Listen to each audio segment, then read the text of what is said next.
Today, we're going to talk about how to scale your equity hiring strategy. Some companies work so hard at trying to get it right that analysis paralysis sets in.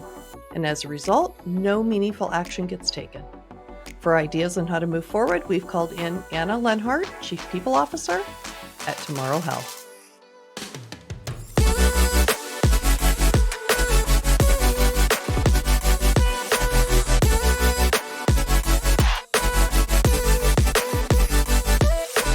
Anna Lenhardt is a transformational HR leader, business partner, operator, and strategist with almost 20 years of experience.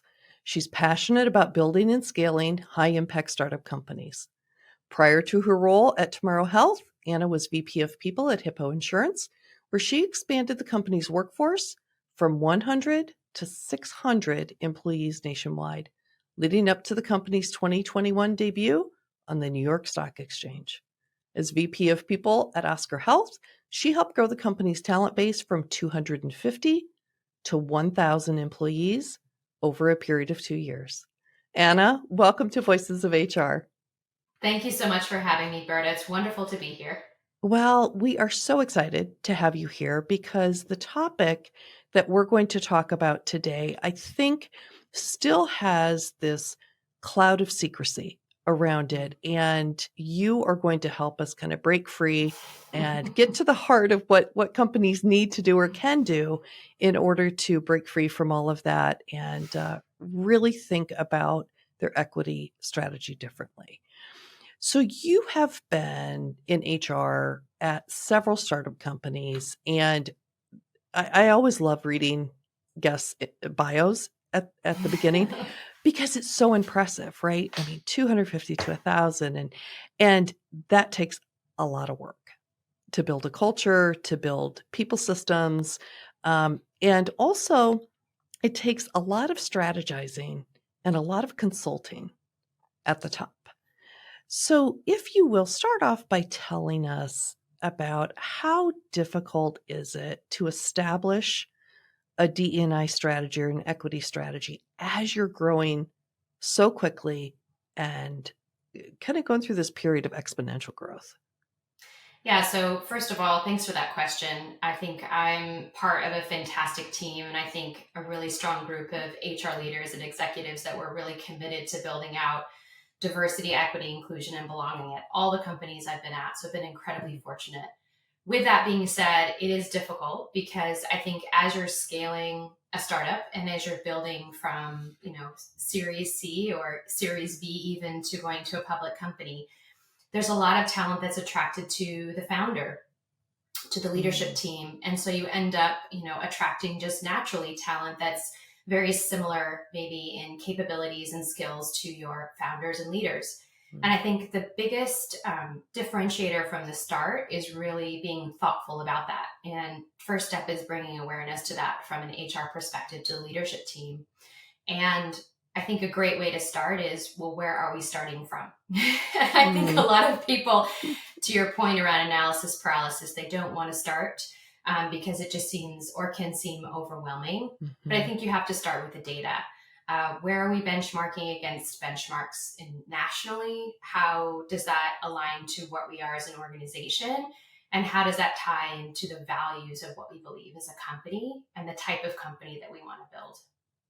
So, data is your starting point. And were there conversations either that you've had or that you had to, or barriers that you had to overcome? Because I think one notion sometimes in the C-suite is, particularly when it comes to DE&I, is I just want the best person for the job. Yeah. I don't care if they're a woman, a man, LGBTQ. Just put the best person in that position. What has been your response to that? I say I absolutely want the best person for this position, and I completely agree with you. I say, why don't we start off by defining what best person looks like? And so we start off in HR with a competency framework, which is a list of skills and capabilities that you think about for the entire organization. So what are those 5 to 7 key skills or attributes that you look for across the organization? And how do those really align to your values as an organization? And I think with that alignment to your values and your skills, then you can go back to that leader and manager and say, okay, let's define what this role and what those skills look like for you. And then from there, then it's going back to the talent acquisition team and saying, okay, we need a diverse pool of candidates that meet these skills and criteria. So let's figure out the best way to find them, source them, think about it from an internal mobility perspective. And I think once you do that and the hiring manager sees a diverse slate of candidates that meet those specific skills and criteria that they helped you build and aligned with you on, this is what matters at this organization, then the conversation becomes much simpler, because then they start to see a different pool of candidate maybe they would expect in their mind or they unconsciously thought they might find. And they're usually really taken back and really pleasantly surprised by the quality and caliber of talent that they see. And so just starting there, I think, is a great way to sort of influence and build those relationships with the executive team, and also using data to drive those decisions and frameworks on what really matters to the talent you're looking for. Yeah, because I would think sometimes you don't know what you don't know, right? Until you see that diverse talent pool, which is your point. It's like, at least be open to this notion of diversity from the very beginning, from hiring them into the organization. And has that conversation ever been uncomfortable, or have you ever received pushback? And how did you overcome that? Because I suspect we have a lot listening, a lot of HR pros listening today that have been in that exact same position. And they're like, please help me. What did you do to encourage them to maybe turn around and be more open?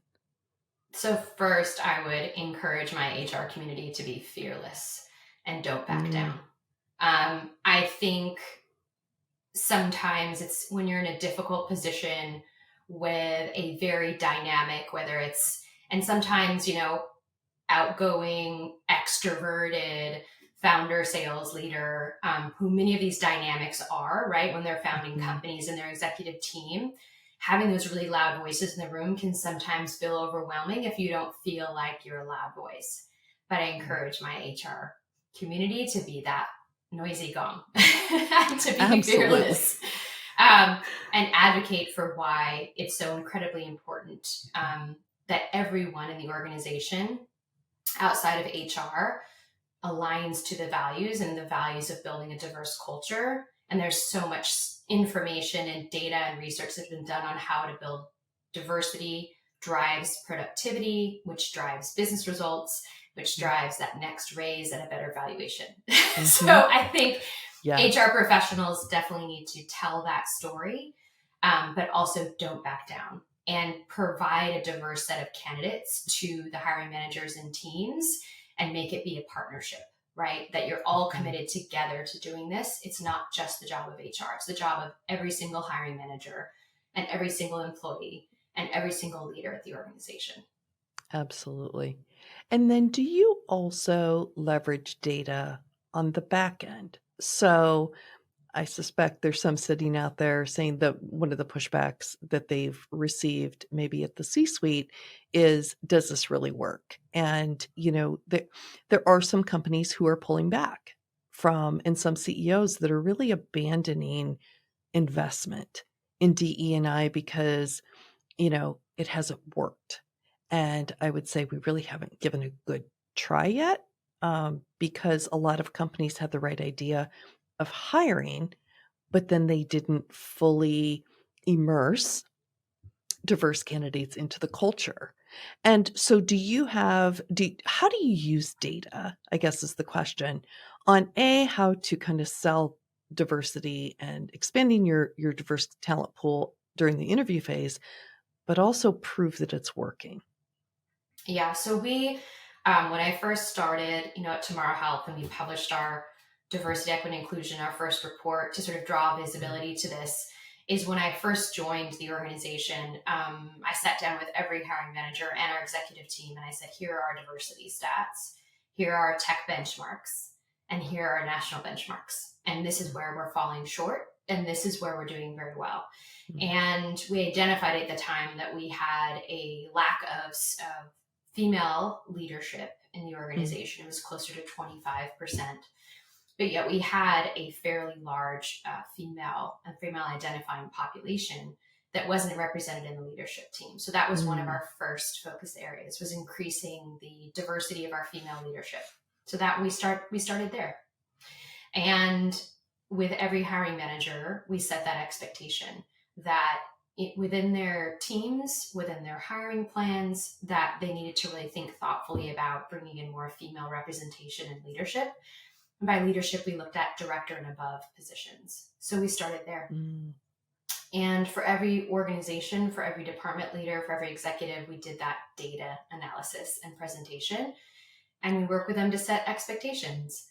And I fully recognize that's controversial, or it can be, to set those expectations. But I think without a concerted effort and focus, it's easy for people to get distracted by other things. But if you make it a primary focus of, we're going to start with female leadership, that's where we're going to focus our attention, that's where we're going to do our sourcing, that's what we're going to ensure that we meet and exceed our tech benchmarks, which we do now a year later after presenting that data, you can make progress, but it has to be focused and specific and data driven. Was there a reason why more women weren't in those leadership positions? Like, did you ever do research or talk to individuals? Because sometimes they look up and if they don't see women leaders, they don't even think it's possible, right? So was it somehow like removing the stigma or the barrier of perception? Or was it something else? I think there was, at the companies I worked for, and I have to give credit to the founder CEOs, there was always a spark of that, creating that inclusive and diverse space. And I think that spark of equanimity and equality, especially among the female leadership, for example, I think they all have very strong wives, so that helped. But I'm sure they do. but especially at Oscar and Hippo, and then at Tomorrow Health, we have fairly strong female leaders that were in place from the beginning. And I think for others, seeing that representation mattered. But outside of that executive team, that was, how do we expand that reach? So it's not just a handful of executives, but our directors and our VPs, and then our emerging leaders, our senior managers or head of leaders that are coming on board. So how do we make sure that full leadership group gets that right attention? So to your point, I think there has to have a spark of partnership there with the executives and with the founders and CEOs. But I think once you take that, you show the data and you focus it there, I think that made a big difference. And being able to see that data and it come to life, right? With every new hire, we announced it all hands. And then all of a sudden people started to see themselves reflected, to your point, in our management team, in our leadership team, in our executive team. And I think it gave a voice that maybe wasn't there before. Yes. And so next question is really around how it enhanced your culture to maybe not only have more diversity, for others to see diversity, to actually see that leadership was behind this. Because I think there's, like we talked about at the beginning, there's analysis paralysis. And you seem to break through that barrier by just saying, this is where we stand next to the industry, next to different stats, right? Stats always compel. So once you got them, well, let's go here. So have you seen more women enter leadership roles? Yes. So when I started at Tomorrow Health, I think we had 25% of our organization in leadership roles. And now I believe it's closer to 55%. Wow. So we've seen a marked difference in our female leaders. And in fact, we just closed on a new director of supplier sales as another female leader joining the organization. So we continue to be very diligent and thoughtful. This doesn't mean there isn't other work to do. So I want to just be cognizant of, one win kind of builds momentum. And we still acknowledge in every organization I've been in, there's always been areas we can do better, right? So it's like once you meet those initial benchmarks, then it's okay, well, what can we do to keep improving, to ensure that all of our benchmarks are really meeting or exceeding expectations? Absolutely. And I guess the benefit for you is that the male population, who was much more dominant within the organization, probably didn't feel like they were being set aside because you were in such a high growth mode. Is that true? Yes, I There's also room for think everybody. too that yes, there's room for everyone. And I would also say that we are also conscious with the male leaders that we brought on board that we also looked for that sense of allyship within Mm, that team. So, for example, one of our male leaders we brought on board had run diversity, equity, inclusion as one of their committees at Uber. So I have found that within the male leaders we brought in as well too, there's been a much stronger sense of allyship and equanimity within the startups community that I think has been a really wonderful evolution, I think, over the last 5 to 10 years. yeah, it is. And I do think at some point our male counterparts were getting a bad rap Mm-hmm. because we were infusing workplaces with a lot of women, but they didn't know how their lives were going to change, right? Because you can't add a whole bunch of women to a male culture and not expect change to happen, both positive and maybe a little bit of clunkiness throughout. So, was there anything that you encountered during this transition, during Mm-hmm. this growth mode, that changed your culture that you were surprised about? Yeah, I think one reflection that I had in that process of sort of creating a more, I would say, equal workplace, right? Equal Mm, workforce um, between male, female, gender perspectives, or identifying that way, was that more on the inclusion side. mm, So I would say the programming and thoughtfulness around how do we make sure we're more inclusive of different kinds and styles of voices, right? mm, Because making sure that in a meeting, women weren't spoken over, making sure that voices were amplified in conversations with mm, female leaders. So it's once you address the diversity piece, or that's something you've reached a point where you're like, hey, I'm really happy we've gotten to this point. mhm. Then it's really the inclusion and belonging pieces that you want to make sure that you're incorporating. Yeah. Because to your point on culture, I think what I was most surprised about and I got feedback around in some of the prior cultures was there's a very like male dominant voice that Mhm. makes the decisions and that is heard by the leadership team. And so actually brought in a consultant to work with our new leaders, our female leaders, as well as our male leaders on how do you create an environment in meetings or in making decisions where you're inclusive of all voices. Mm, And it was really eye opening, I think, for the team. And I've also been very visible about when that's happened to me. So mhm. I think that level of vulnerability has also helped to say, to call things out in meetings or in one on ones with some of my peers to say, hey, I don't know if you noticed this, but I noticed this happen. And most of the times they were very apologetic, Right. or they said, you're right. Next time in that conversation, I need to do that. So, to your point on, I think once you have that diversity that you're striving for, then it's about how do you incorporate that inclusion of all voices. And so everyone feels they belong in that culture.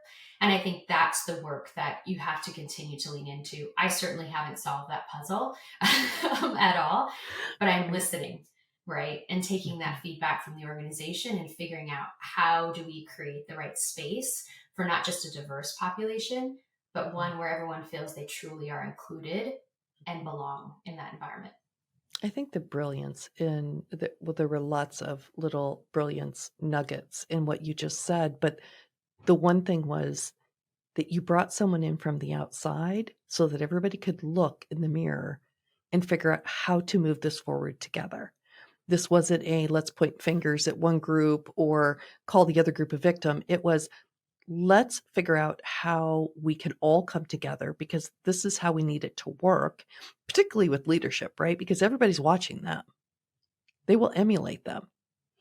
And so, can you can you share just a little tidbit about maybe what you did or what the consultant did at that table? Maybe one exercise that you went through that was such an aha moment for everyone? I think one aha moment we had was had the executive team around, and we gave each of us a document to present or a Mm, paragraph to present in front of the group. And I think the aha moment for me was watching some of the males in this situation be much more dominant and mm, aggressive and loud in their presentation, and the females less confident, mhm, even though they had the same material to present. And the speaker, the consultant, actually brought it up in the room and said, I mm, want you to notice the presentation styles in this room, and who is seen and regarded as more of a leader here will be the mhm, ones that are seen as the loudest. But yet, some of the most insightful, strong, and amazing women that I know were represented in that room. And mhm. I knew had so much to contribute and say. So for me, that was an aha moment to continue to partner with my female leaders to make sure they have and are articulating their voice. And it doesn't have to be a big noisy voice, but they can be a velvet hammer. Yeah. So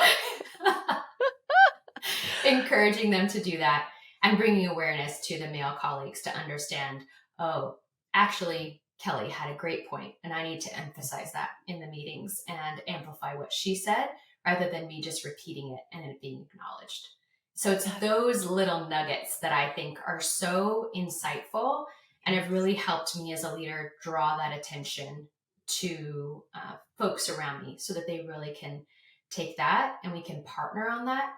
And to your point, there's no blame. It's not, Mm, no one's better than the other. This is a partnership. We all need to build wonderful companies together. mhm. It's that awareness. And it's how do we bring the right voices and all the voices into the room so we can build something truly extraordinary. Absolutely. And sometimes it's those exercises that you go through that are the most telling. I mean, how many training programs, I've been through in my career too, where you just go, wow, that was so impactful. And you'll never forget it. Yeah, I think I had someone come up to me afterwards, one of our emerging leaders, and they said that was the best training session we've ever done since I've been here. Yeah. That was a huge compliment. And I think it's a combination of listening, it's a combination of partnership, and that intention being, I'm here to partner. I'm here, let's Mhm. solve, let's solution, let's do this together Right. rather than one versus the other, right? It's how do That's we do right. this as a team? And I Right. think team based environments and people working as a team is really how you build amazing companies. It is. It is. Now, did you also go through the process of KPIs and specifically around, I think, if I remember, I had read that you had maybe revamped your hiring process um, to ensure that you were also retaining diverse candidates because the one thing that we heard from Catherine Minshew, she's the CEO of the Muse. She was on our podcast a couple of weeks ago, and she talked about how Gen Z, if they enter into an organization, it's different than as advertised, that they're out 2 to 6 months. They leave the organization, and so it's so imperative for HR to also think about downstream impact, not just hiring, but also pulling that thread, that experience all the way through their culture. And Yeah. so, can you give our audience a little bit of insight on how you thought about that strategically as well? Yeah, so I think to Catherine's point, I think ensuring that there's that inclusion once you've hired a diverse slate of candidates is really, really important. So the way we thought about it was how we built our onboarding program and how we Mm, think about projects across the company that pull together in a cross collaboration way. So we have a program called Report to the Goal, where across the organization, different groups and teams can come together to solve company problems or things that we want to tackle as an awesome. organization. And so, regardless of if you're in tech or HR or you've been at the company 6 months or 6 years, you can sign up to be a part of these programs. And they really cultivate this incredible cross-team collaboration. Mm-hmm. And to your point, create that stickiness for people to interact with others across the organization, not only to see them maybe themselves reflected in different teams and different groups and build those communities. But on the second part, on the onboarding piece, we did a similar notion. So rather than just having two tech people come together, we had our customer experience team and we had a new tech hire partner together and go through the onboarding process together and be buddies. And that has been a really powerful way to create that inclusion, because gives people that view of different teams, different work. They're not siloed just within their group or their organization.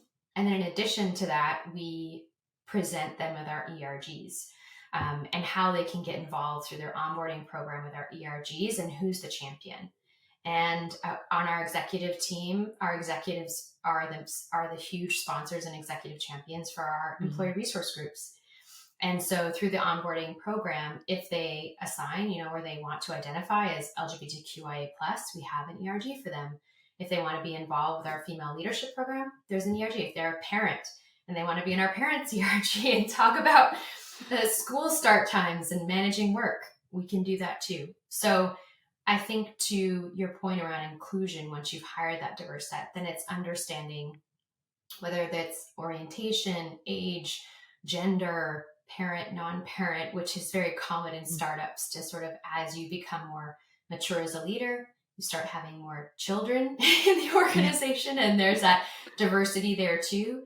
So really thinking through, how do you create community once you've created those diverse groups and you have this organization that you're really cultivating, making sure they're plugged into their communities, I think is a really important piece of retention. Mm-hmm. Absolutely. So as you think back, because you've done this a few times, right? I mean, you have grown a few companies and helped them through the exponential growth. Looking back, is there anything that you wished you would have known or done differently at any of those different companies? Yeah, it's interesting. I was talking to a colleague about this, who runs a coaching organization. We were talking about what would we tell our younger selves.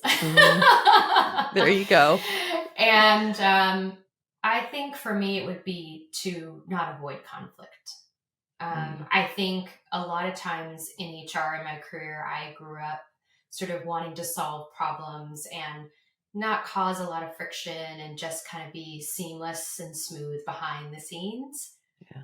And what I realized is actually giving a voice to others means you have to be maybe more fierce than you are made to be, some ways, personality wise. And so I think looking back, I would have been more fierce and more fearless about female leadership roles, diversity, equity, inclusion, and belonging, and not avoiding hard conversations about it.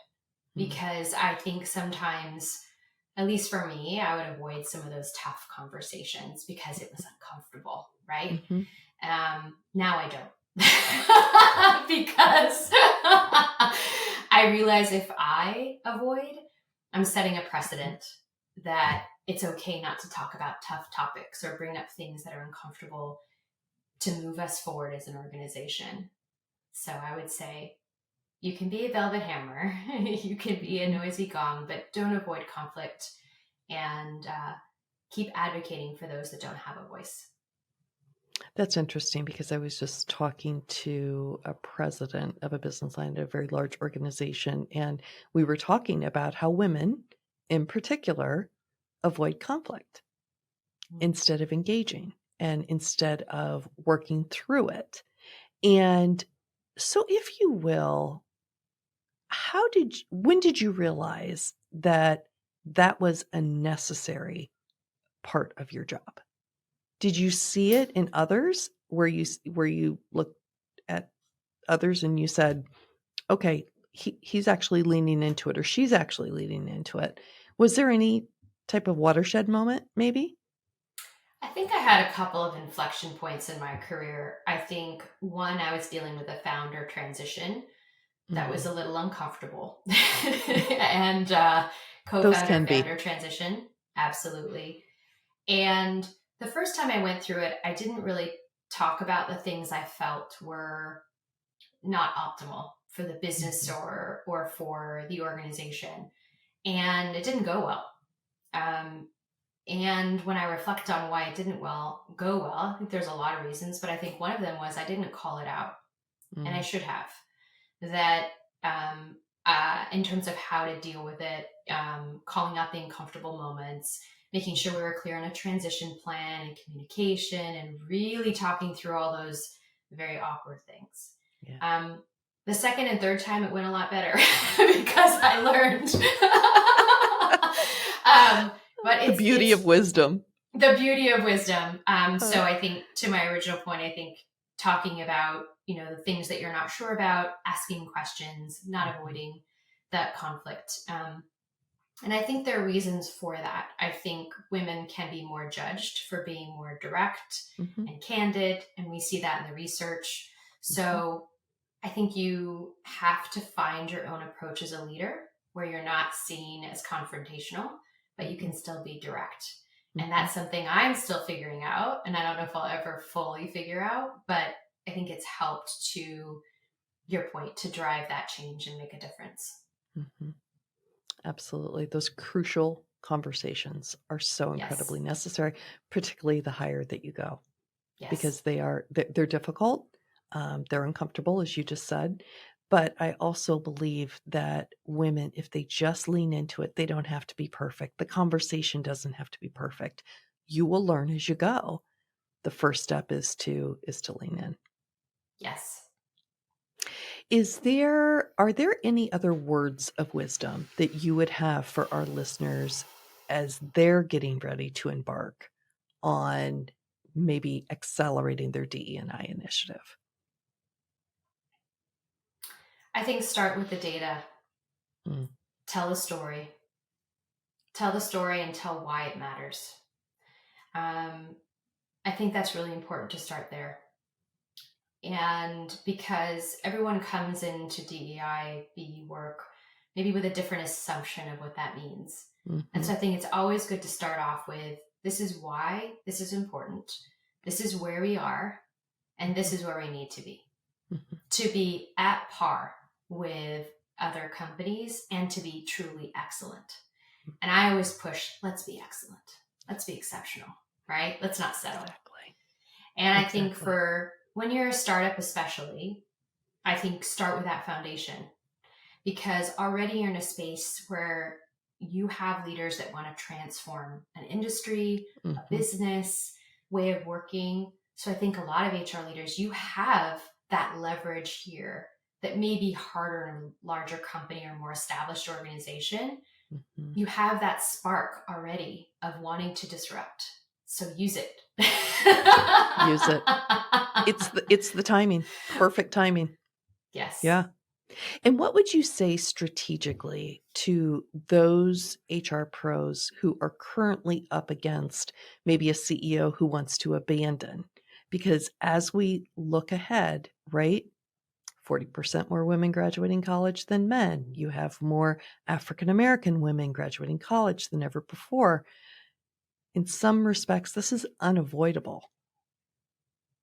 So if you abandon it now, I guess I look ahead and I think, you're not going to be able to sustain profitability in the future. Yes, I totally agree. I think for those pros that are struggling to get their CEOs sort of aligned to this, I think you need to talk about company productivity. You need to talk about how engagement of your organization, of your talent, drives productivity and drives success. And I think for many in HR, that North Star of engagement and how the company engages employees is directly tied to diversity, equity, inclusion, and belonging. And if you can draw that line for their CEO and say, yes, I understand like where your focus area is or what you want to focus on, but this is a business discussion. This is about business productivity. And how do we do that? And maybe that HR leader has to think differently about how DEIB is built under an HR umbrella. I've had a lot of success with incorporating it within the departments, right? And not explicitly calling it out as a person, Mm. but a scope of work within a department that they're responsible for. So I would just encourage my HR leaders out there, first, keep fighting the good fight. And secondly, think about how it's embedded within the culture in all departments, in leaders, in hiring managers, in your capabilities that you hire for. And you'll start to see that pivot swift. I love that. It's not a people per se initiative. It's a business initiative. It's a business priority. I love it. All right. So we are almost at the end, unfortunately, of our podcast. But at the end, we do something called rapid fire questions. So these are 1-sentence questions with 1-sentence answers that I ask of our guests so that they get to know you a little bit better. Are you willing to play? Yes. Let's play. All right. Let's do it. All right. So what move did you make that had the biggest positive impact on your career? Going from an opera singer to McKinsey & Company. Okay, stop right there. Stop right there. Okay. We're going to abandon this whole 1-sentence answer thing. Please tell us more. How did that happen? I was singing at NYU and studying with a head of voice at Juilliard. I came to New York to sing opera. And I was singing opera in the city, and I took on a job part-time at McKinsey. Ended up getting sort of a staffing coordinator role there. And that's where I started my HR kind of passion and love for HR. And I completely unexpected. Could not imagine I'd be singing Mahler, 2 months before, and then going to McKinsey. So, yeah. Do you still sing? Only to embarrass my children and their friends. Perfect reason why. Exactly. I love it. What are 1 to 3 books that have greatly influenced your life or career? So I have a stack of books that I've kept. So I really love The Coaching Habit. I think just those 5 core questions are so important and simple. I love, obviously, Dare to Lead. And recently I really like Inward by Young Pueblo. So I have a combination. I haven't heard of that one.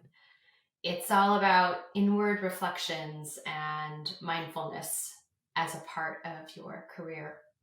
And then the other one I have is Nonviolent Communication with an intro by Deepak Chopra. So how do you communicate with people in a way where they are not adverse to the communication, but accepting and welcoming of it? Perfect. If you had 10 times the HR budget that you have now, how would you spend it?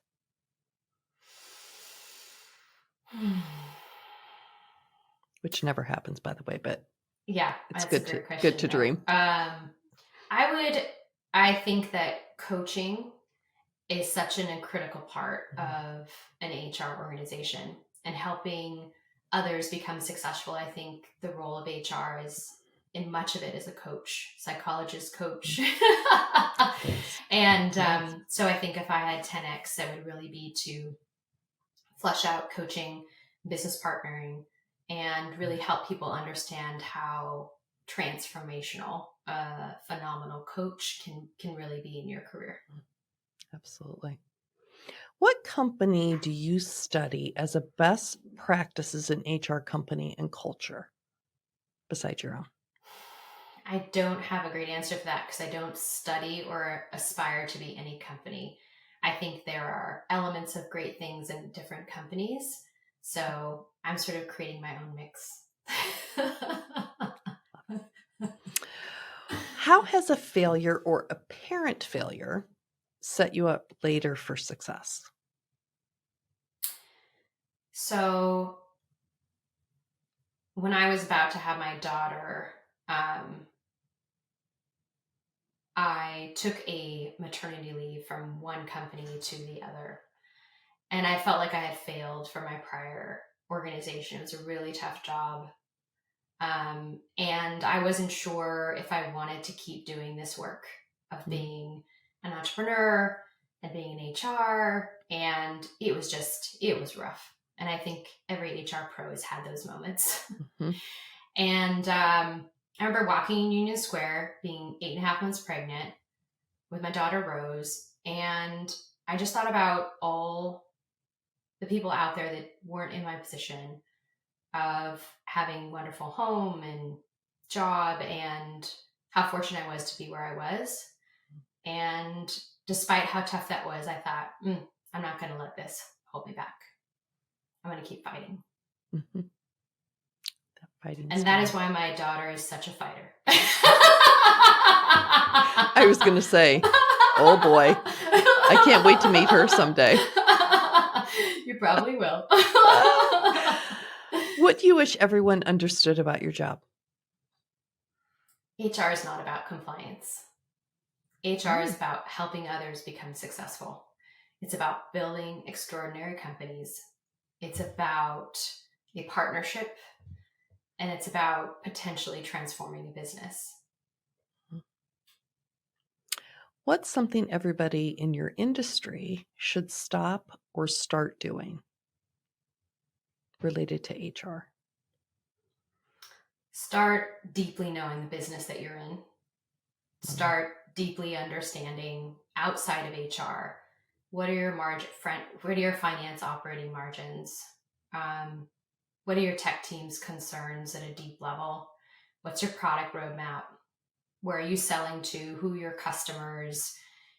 HR needs to stop just thinking about themselves as HR. And they need to start thinking about themselves as an integral part of the business and the business success. And I think, oh, sorry. No, go ahead. And I was saying they should stop thinking they're just HR. Exclamation point on that one. Yeah. Where can people go to learn more about you? They can find me on LinkedIn.